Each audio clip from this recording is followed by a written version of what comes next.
تو اس کا دبانا ایسا ہوتا ہے جیسے ماں پیار میں اپنے بچے کو زور سے چپٹا لیتی ہے، اور اگر کافر ہے تو اس کو اس زور سے دباتی ہے کہ ادھر کی پسلیاں ادھر اور ادھر کی پسلیاں ادھر ہو جاتی ہیں۔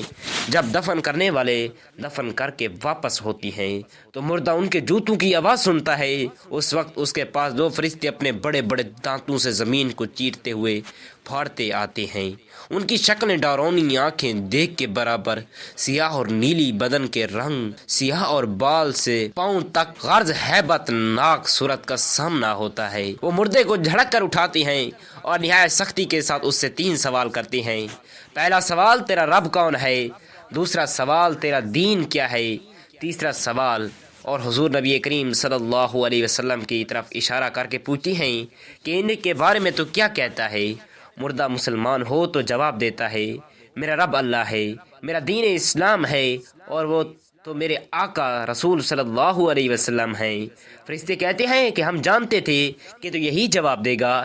پھر اس کی قبر جہاں تک نگاہ پہنچے گی کشادہ کر دی جائے گی، جنت کی خوشبو اس کے پاس آتی رہے گی، اور جنت کا بستر، جنت کا لباس اسے مہیا کیا جائے گا، اور اس سے کہا جائے گا کہ سو جیسے دولہا سوتا ہے۔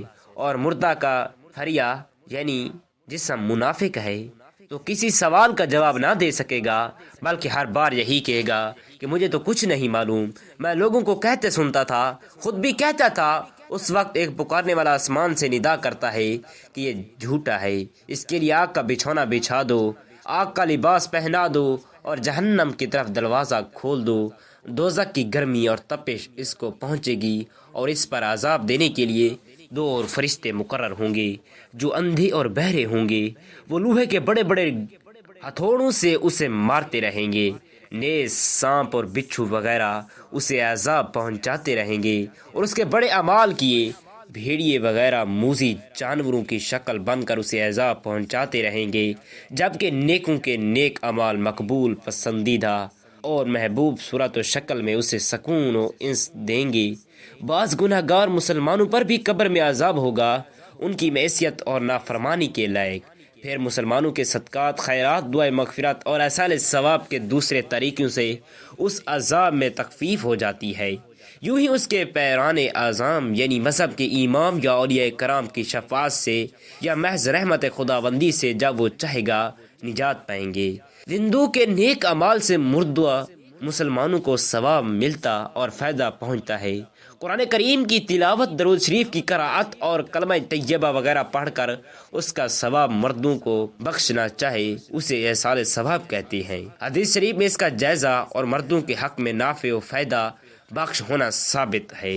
مردہ اگر قبر میں دفن نہ کیا گیا تو جہاں پڑا رہے گا یا پھینک دیا جائے گا، غرض کہیں ہے، اس سے وہیں سوالات ہوں گے اور وہیں ثواب یا عذاب اسے پہنچے گا، یہاں تک کہ جیسے شیر وغیرہ کوئی درندہ کھا گیا تو اس کے پیٹ میں سوال ہوں گے، اور ثواب جو کچھ ہوا اسے پہنچے گا۔ جسم اگرچہ گل سڑ جائے، خاک ہو جائے، گوشت اور ہڈیاں راکھ ہو جائیں اور ان کے ذرے کہیں بھی منتشر ہو جائیں، مگر اس کے اجزاء اصلیہ قیامت تک باقی رہیں گے، اور عذاب و ثواب انہیں وارد ہوگا، اور انہیں قیامت کے روز دوبارہ ترکیب جسم فرمائی جائے گی، اور ان کا آدھا اسے جسم میں ہوگا نہ کہ جسم دیگر میں۔ اس کا نام حشر ہے۔ عذاب و تنظیم قبر حق ہے، اور ان کا انکار وہی کرے گا جو گمراہ ہوگا۔ محترم ناظرین، چونکہ موت کسی کی وقت آ سکتی ہے، اس لیے ضروری ہے کہ ہم نیک اعمال کریں اور اللہ کو یاد رکھیں، اور اچھی اخلاق دوسروں کے مد نظر اور زندگی کو مثبت انداز میں گزارنا ہی اصل کامیابی ہے۔ موت کا وقت اور طریقہ انسان کے بس میں نہیں، لیکن ایک اچھے اور نیک عمل والے انسان کی موت بھی عزت اور سکون والی ہوتی ہے۔ اسی لیے ہمیں اپنی زندگی کو بامقصد بنانا چاہیے تاکہ دنیا اور آخرت دونوں میں کامیابی حاصل ہو۔ خواب میں نماز پڑھنا ایک بہت اچھا اور مثبت خواب سمجھا جاتا ہے۔ اس کی تعبیر عام طور پر دینداری، نیک بختی، سکون قلب اور اللہ کی قربت کی علامت ہے، تاہم اس خواب کی تفصیل کے مطابق مختلف تعبیریں ہو سکتی ہیں۔ اگر خواب میں آپ خشوع و خضوع نماز پڑھ رہے ہیں تو یہ دین میں مضبوطی، دعا کی قبولیت اور روحانی ترقی کی علامت ہے۔ اگر کوئی خواب میں نماز ادا کر رہا ہو تو اس کا مطلب یہ ہو سکتا ہے کہ وہ اپنے قرض سے نجات پائے گا۔ اگر کوئی شخص کسی پریشانی میں مبتلا ہے اور خواب میں نماز پڑھتا دیکھے تو یہ اس کے مسائل کے حل اور کامیابی کی بشارت ہوتی ہے۔ اگر خواب میں نماز میں رکاوٹ آ رہی ہو، جیسے بھول جانا یا مکمل نہ کر پانا، تو یہ کسی دینی کمزوری، آزمائش یا غفلت کی نشاندہی کر سکتا ہے۔ اگر کوئی خواب میں جماعت کے ساتھ نماز پڑھتا دیکھے تو یہ نیک لوگوں کی صحبت اور برکت کی نشانی ہو سکتی ہے۔ اگر خواب میں کوئی شخص نماز قضا کر دے تو یہ غفلت، سستی یا کسی اہم موقع سے محرومی کی علامت ہے۔ اگر خواب میں کوئی بغیر وضو کے نماز پڑھ رہا ہے تو یہ اس بات کا اشارہ ہوتا ہے کہ وہ شخص کسی معاملے میں بے احتیاطی کر رہا ہے اور اسے زیادہ دھیان دینے کی ضرورت ہے۔ حضرت جابر رضی اللہ تعالیٰ عنہ فرماتے ہیں کہ نبی کریم صلی اللہ علیہ وسلم نے فرمایا، بے شک خواب 3 قسم کے ہوتے ہیں، ایک وہ جو اللہ کی طرف بشارت، خوشخبری ہوتا ہے، دوسرا شیطان کی طرف سے خوف دلانے والا، اور تیسرا وہ جو انسان خود سوچتا ہے، یعنی خیالات کا عکس ہوتا ہے۔ اگر خواب میں نماز خشوع و خضوع کے ساتھ پڑھی جا رہی ہے تو یہ ایک اچھی علامت ہوتی ہے، کیونکہ نماز دین کا ستون اور اللہ کے قریب ہونے کا ذریعہ ہے۔